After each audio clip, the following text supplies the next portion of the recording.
My name is John Trefford. My mission is to encourage the use of e-bikes by reaching out to a large and growing segment of our population, the obese, diabetic, and the undiagnosed diabetic. As a former member of that population, my goal is to motivate by showing an enjoyable, sustainable pathway to change by taking a tour of my ongoing health journey, a journey for which an e-bike was the catalyst and remains a key component. By way of disclaimer, over the last 30 years, I've had the privilege of leading software development of multiple medical devices. However, I am not a medical doctor, and any significant change in exercise or diet should always be done in consultation with your physician. My journey began in the fall of 2017 when my scale crossed 270 pounds, putting me squarely in the obese classification by the body mass index criteria. In 2004, I wanted to be scanned on the first commercial PET-CT system we had realized in Knoxville, for which I needed a routine physical and a doctor's prescription. I hadn't bothered with a physical in a while, and the doctor came back with the unwelcome news that I had driven myself to type 2 diabetes. My physician put me on metformin, benazepril for kidney protection, and a statin. I responded by dropping 30 pounds, largely by a calorie-restricted diet. I hovered around BMI overweight with modest improvement in blood sugar. However, at a physical in December of 2017, I had a hemoglobin A1C of 7.2, which put my blood glucose in the type 2 diabetic range while taking the medications shown. I had rejoined the growing population of obese Tennesseans. I needed to do something different. Exercise came to mind, and I associated joy in exercise with biking when I was a much younger man in Madison, Wisconsin. Madison, another university town, is a very bike-friendly city. It consistently places in the top 10 of bike-friendly cities in the U.S. I recently attended the Tennessee Bike Walk Summit, and it is my hope that the coalition of good folks assembled there will realize improved, safe access for biking and walking for age 8 to 80 in this beautiful state and raise the ranking of our Tennessee cities. I love to ride. In graduate school, I lived on the opposite shore of Lake Mendota from campus. In the winter, I could cross-country ski across the lake, but much more routinely, I biked to campus. However, after I accepted a position as a research scientist in suburban Chicago, my bike was slowly retired. Could I recapture that joy after 30 years off the saddle, at my age, at my weight, and in my condition? As with all serious personal decisions today, I consulted Google. A search for bicycles for overweight old men with bad backs, which I had at the time, provided a number of suggestions. I decided to make an investment in my health, a Day6 Patriot electric.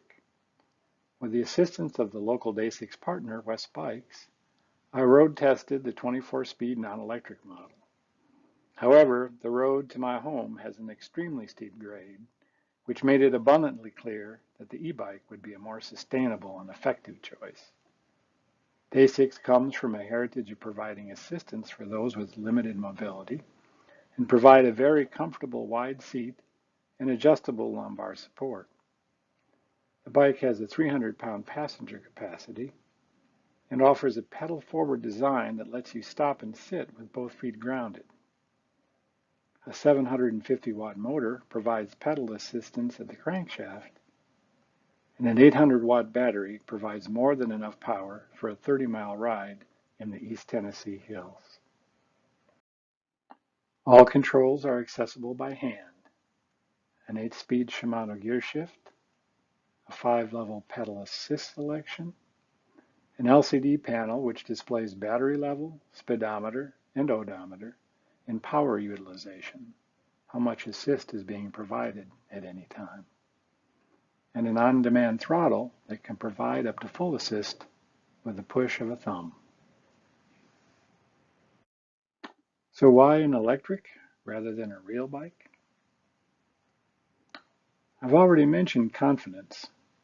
Confidence to climb hills, confidence to get home on a long ride, and confidence to keep up on a group ride. I've also alluded to comfort. This bike is designed to accommodate folks who would otherwise have difficulty exercising due to limited mobility or pain. And finally, flexibility. Flexibility to dial up the effort, to go from a joyride to a genuine workout. An e-bike can meet you where you are in terms of weight, strength, stamina, or mobility, allowing you to choose your challenge while maintaining your joy. And the throttle comes in handy. The occasional dog. This was taken with my rearview camera.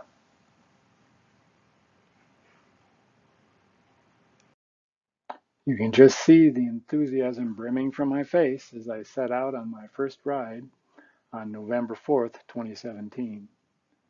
I rode from my home in North Knox County, and I charted the route using the Map My Ride app and used it to provide navigation with my smartphone. You can manually define the route, or with a subscription, you can indicate the distance and general direction, and it will suggest routes. It's actually pretty good at finding safe and enjoyable journeys. Applications like this allow you to track your progress and promote accountability.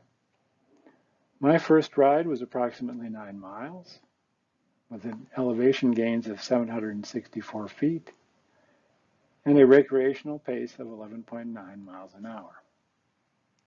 At the time, I was working at the Proton Center in West Knoxville and could store my bike there during the week and would take stress-relieving rides over lunch. Slowly, my back pain dissipated. For parts of my routes, I was able to take advantage of some of Knoxville's parks and greenways. I used the Strava app to record my rides. Strava maintains a database of routes and route segments, and you can choose to monitor your time for different segments and compare to your previous rides or compare to others who have ridden those segments. It is encouraging to register personal bests as a measure of improvement. I continued to ride through the winter. Winter riding required long pants, a jacket, and usually a balaclava, but the rides remained invigorating and stress and pain relieving. My work routes were around 11 miles with an elevation gain of 1,000 feet, and an average speed had increased to 13.2 miles an hour. On March 31st, 2018, 5 months into my journey, I reached a milestone of 1,000 miles.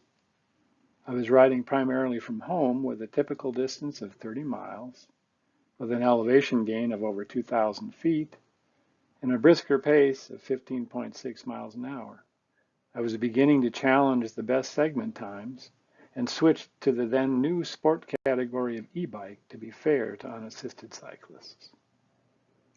I had also reached another milestone. I was 30 pounds lighter.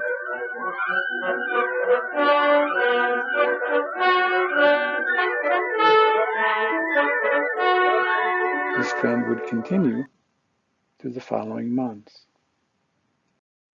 My postings on my health journey obviously caught the attention of the Facebook analytics, and it posted in my feed an ad for the Great Cycle Challenge, a fundraising vehicle for the Children's Cancer Research Fund. The Great Cycle Challenge provides a website where a rider can enroll, automatically creating their own personal website where the rider can post riding and fundraising goals and provide sponsors a secure place to make donations. It even sends emails to the sponsor for tax purposes. Rides can be automatically logged from apps like Strava and Map My Ride, and a variety of online and print marketing materials are provided, as well as templates for emails and Facebook posts. They even arrange for you to have a picture of you and whomever you are riding for displayed over Times Square. The process for the rider and sponsor is remarkably simple and shows the power of a well-built social media application to mobilize a huge community for good.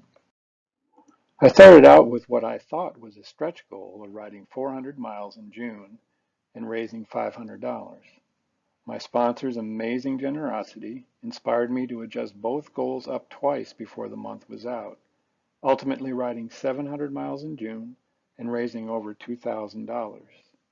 Together, over 50,000 riders raised almost $7 million to fight kids' cancer. I'm preparing to ride again. The first of 27 Great Cycle Challenge rides was taken on June 1st. The success of the ride was invigorating and motivating, and I was very pleased with my weight loss of 44 pounds since beginning my journey, but somewhat disappointed that I hadn't done more to lower my blood glucose. My wife and daughter were also seeking to lose weight, and we made some dietary changes. On July 20th, we began intermittent fasting, which changed when we eat. A common strategy is limiting eating to an 8-hour period each day. We found the BodyFast app to be a great way to gradually get introduced to intermittent fasting, and the associated Facebook community provided support and encouragement. We augmented our approach in August and adopted a ketogenic diet, which changed what we eat. The ketogenic diet focuses on reducing carbohydrate intake and replacing it with calories from fat. What had been a steady 1 pound per week weight loss increased to 2 pounds per week. By August, I had moved from BMI obese to BMI overweight and continued on to BMI normal, which I considered to be a bit of a pipe dream when I began. But I'll focus on dietary strategy in another talk. After the Great Cycle Challenge, my wife made the happy decision to join me. So we ordered the same bike as our 26th wedding anniversary gift. Starting off on the hills that I'd been riding proved difficult for learning, so we rented a cottage a half mile from the Natchez Trace Parkway, just south of Nashville. The Natchez Trace Parkway is a 444-mile recreational road which follows a historical travel corridor for Native Americans and settlers to Natchez, Mississippi. There is no commercial traffic, a 50-mile-an-hour speed limit, and motorists are instructed to share the road with bikes. Within an hour, Kathy was rolling like a champ and fully appreciated just why I enjoyed e-biking so much, and we began sharing the joy together. We then began to take our show on the road, traveling to Myrtle Beach for Kathy's birthday. We biked to breakfast and then toured through Myrtle Beach up to North Myrtle Beach and back, enjoying lunch by the ocean.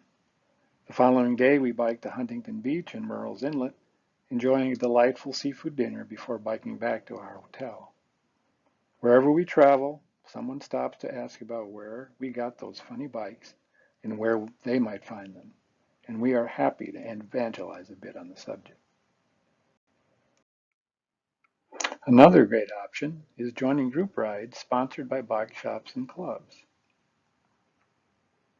There are also a number of rides for charity.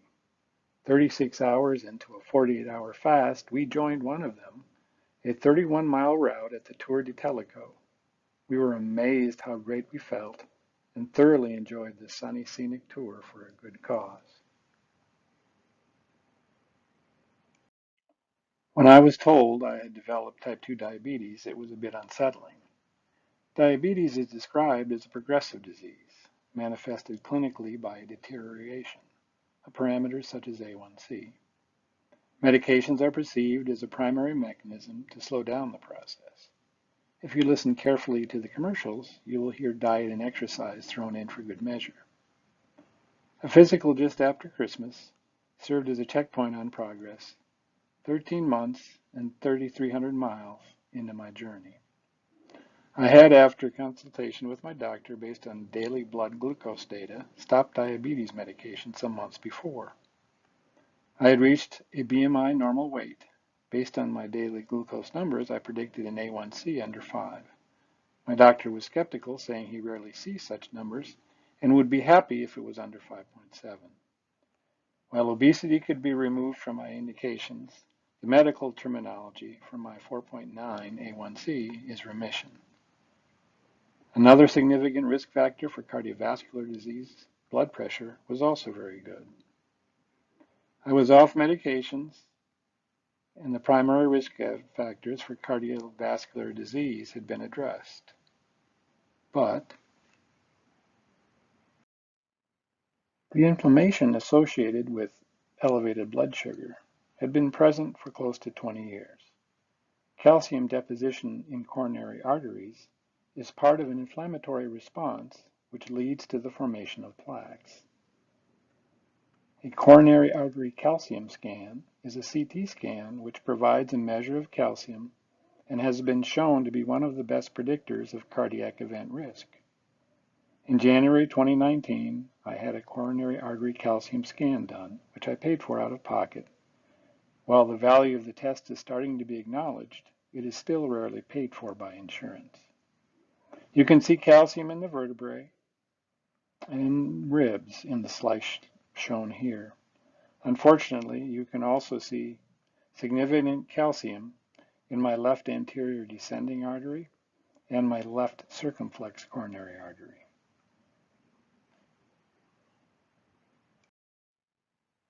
This report demonstrates why people need to begin their journey to health now. I have a very concerning calcium score of 595, which statistically predicts a 90% chance that one or more of my coronary arteries is blocked. And again, statistically means that I'm at a high risk for a heart attack. I continue to feel great, and I'm completely asymptomatic. While at a conference in April, I examined another significant risk factor, visceral fat, fat around internal organs, and out of pocket had a dual energy X-ray absorptiometry or DEXA scan done. My body fat percent was down to 25.6% in the healthy range for my age, and more importantly, my visceral fat was down to 1.8 pounds. In support of a data-driven approach to determining next steps with my physician, I had an extensive set of labs done on May 1st. My A1C remains under 5, and I am maintaining a weight of 168 pounds, 102 pounds down from my weight 18 months and 4,000 miles ago. My insulin resistance is 0.5, which is optimal, and C-reactive protein, an indicator of inflammation, indicates low risk. I've added high-intensity interval training to my exercise regimen, which promotes the production of human growth hormone and is complementary to the aerobic cardiovascular workout I get on my e-bike. Still, damage has been done, and another question is medication. One example where the medical community has recognized the value of the coronary artery calcium scan is shown in the graphs here, which show the cumulative incidence of major adverse cardiovascular events over 12 years, comparing patients taking statins and patients taking no statins. The graph on the left is for a population with a coronary artery calcium score of 0, essentially showing no reduction in risk for those taking a statin. The graph on the right, for a population like myself having a CAC of over 400, there is a significant reduction in risk for those taking statins, avoiding one major event in every 12 patients. Evidence like this will drive my decisions moving forward. In the US, we spend over $300 billion per year on 30 million diagnosed diabetics. They estimate there are over 80 million pre-diabetics.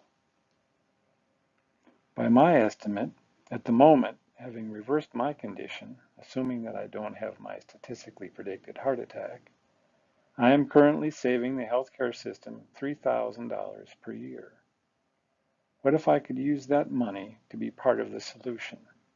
providing an e-bike loan to someone like my former self, providing simple and effective exercise and dietary guidance, providing peer support, personal as well as with social media and apps, offering encouragement and accountability.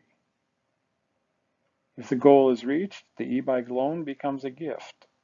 If there is not sufficient progress, the bike would go to another candidate.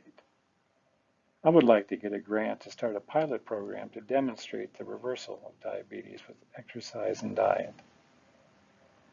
I should note that I am currently employed by a radiation therapy software company based in Sweden, and several of my colleagues there have taken advantage of a government e-bike subsidy, which is so popular that the funds may soon run dry.